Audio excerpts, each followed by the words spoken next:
This is Rebecca Moore at the Overlake School Library. Today I'm book talking Blessings Bead by Debbie Dahl Edwardson. So, anyone know what it's like to live during a pandemic? Anyone?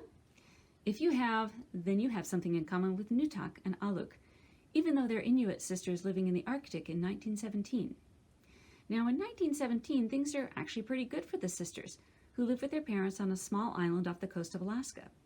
Most of their village goes to an annual trade fair where Inuit from all over the region gather. It's there that Aluk meets the handsome young Siberian Inuit who becomes her husband and takes her back to Siberia with him. But then what happened in 1918? Yes, the influenza pandemic hit, and it shatters Nutak's village and changes her life forever. Moving on to 1989, Nutak's great-granddaughter, Blessing, has a rough life in Anchorage because her mom suffers from alcoholism. But Blessing isn't sure it's much of an improvement to get sent to a remote Arctic village to live with a grandmother she barely remembers. And the girls aren't exactly welcoming, and they whisper behind her back in a language she can't understand. She feels like a complete outsider among her own people. But when she starts to unravel Nutak and Aluk's story, Blessing starts to feel more of a connection to her heritage. Blessings Bead by Debbie Dahl Edwardson.